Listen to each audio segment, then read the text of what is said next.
जोहार झारखंड।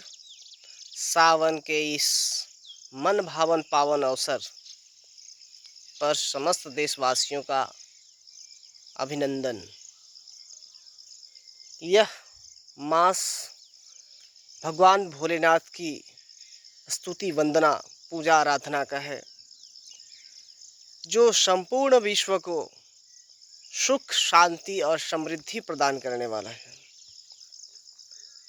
भारत एक धार्मिक और आध्यात्मिक परंपरा वाला देश है, जहाँ पर कई ऋषि मुनि ऐसे हुए जिन्होंने अपने देश को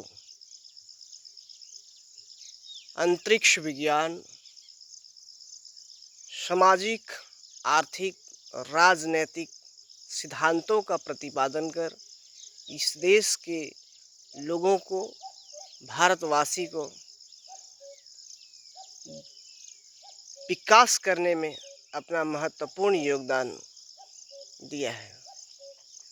हमारा देश ऋषि परंपरा, भगवान भोलेनाथ जिसे महादेव भी कहते हैं, विष्णु, ब्रह्मा इत्यादि देवी देवताओं की पूजा अर्चना करने वाला देश है। यहाँ पर हम लोग जितने भी भारत के वासी हैं, अपने अपने भगवान का महिमा मंडन करते हैं, स्तुति करते हैं, उनका गुणगान करते हैं और उनसे अपनी सुख शांति और समृद्धि के लिए प्रार्थना करते हैं, पूजा अर्चना करते हैं।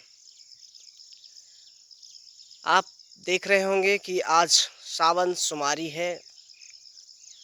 ऊपर से प्रकृति का कहर जारी है। कहर ये है कि धुंध कुहासा जिसे हम लोग जानते हैं, वो अभी पड़ रहा है, जबकि ये ठंडी के मौसम में होता है। अभी बरसात का मौसम चल रहा है, जिसमें सावन का मास है। फिर भी अभी कुहासा आपको चारों तरफ देखने को मिल सकता है। आप देख सकते हैं क्या नज़ारा है। इधर चारों तरफ कुहासा है। मैं अपनी यात्रा के दौरान रामगढ़ प्रखंड में उपस्थित हूँ। रामगढ़ में एक भगवान भोलेनाथ का प्राचीन शिव मंदिर है, जो पहले के राजा राजाओं के द्वारा स्थापित किया गया है और इस मंदिर का काफ़ी नाम है कि जो भी व्यक्ति यहाँ पे आता है और अपने हृदय से, अपने अंतःकरण से जो कुछ मांगता है उसे मिलता है। तो अपनी यात्रा के क्रम में मैं यहाँ पे पहुँचा हूँ और भगवान भोलेनाथ से मैं यही मांगता हूँ कि अपने देश प्रदेश के लोगों का सुख शांति समृद्धि यश वैभव इत्यादि बना रहे।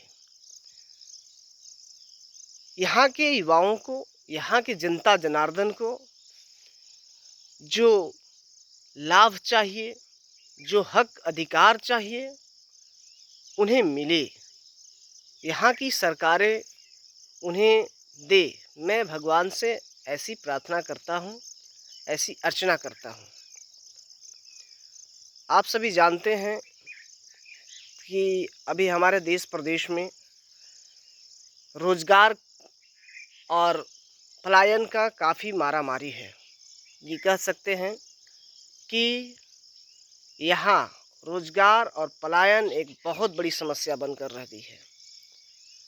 मैं बात करूँ अगर अपने क्षेत्र की, जहाँ से मैं बिलोंग करता हूँ, पलामू प्रमंडल से।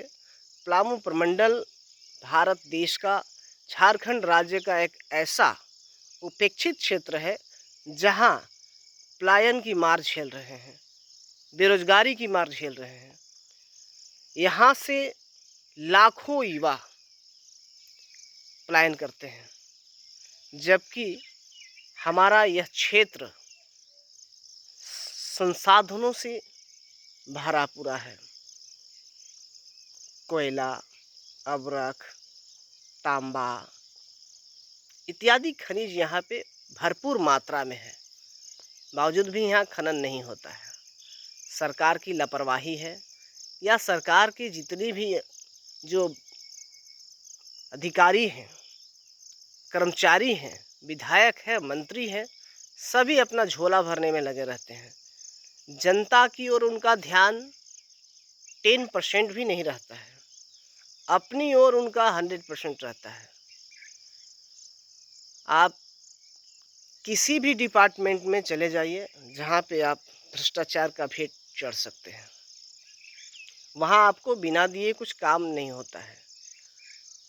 तो ऐसी स्थिति में सुधार करने के लिए, बदलाव करने के लिए हम सभी युवाओं का यह कर्तव्य बनता है कि अपने क्षेत्र की जो जन समस्याएं हैं उसे निदान करने का काम करें। हमारा जन्म सिर्फ हमारा और अपना भरण पोषण करने के लिए नहीं है। आप तो एक बात समझ ही जाते होंगे कि कहावत भी है देहात में, कुत्ता भी अपना पेट भर लेता है, परंतु हम मानव हैं और मानव का हित करना हमारा धर्म भी है और कर्तव्य भी है। सो इस बात को लेकर हमें अपने समाज के लिए, अपने जनमानस के लिए काम करना होगा। उनके उत्थान के लिए, उनके विकास के लिए, अधिकारियों के बीच लूट खसुट मची है उसे सुधार करने के लिए परिवर्तन लाना ही होगा। आप जानते हैं कि युवाओं का फौज इधर जाता है, जमाना भी उधर जाता है। आप एक कहावत जानते होंगे कि तलवारों के साए पे इतिहास हमारा बनता है, जवानी जिस ओर चलती है जमाना उस ओर चलता है। हमारा कथन जो है वो वास्तविक है और हमें ऐसा करना होगा। युवाओं को एक साथ मिलजुल कर इस समाज में जो फैल रहे बुराई है, जो कुरीति है, उसे दूर करने का प्रयास करना होगा। मानते हैं यह लड़ाई बहुत लंबे समय तक चलेगा, फिर भी हमें धैर्य के साथ लड़ना है, आगे बढ़ना है। कुछ पाने के लिए कुछ खोना पड़ता है, बलिदान भी करना पड़ता है। उससे हम सभी युवाओं को एक साथ प्रतिबद्धता के साथ, कटिबद्धता के साथ आगे बढ़ना होगा, तभी इस क्षेत्र में सुधार आएगा। आप जानते हैं कि मानव वही है जो मानव का हित करता है। जब तक जन जन का न विकास होगा, हमारा अथक प्रयास होगा कि हम अपने समाज में अपने जो गरीब तबके के लोग हैं, शोषित, दलित, वंचित, उपेक्षित, असहाय, उन सभी को न्याय, हक, अधिकार दिलाने का कार्य करेंगे। आप सभी कंधे से कंधा मिलाकर, कदम से कदम मिलाकर साथ चलने का प्रयास करेंगे। मैं यही आप सभी से आह्वान करता हूँ। जोहार, धन्यवाद।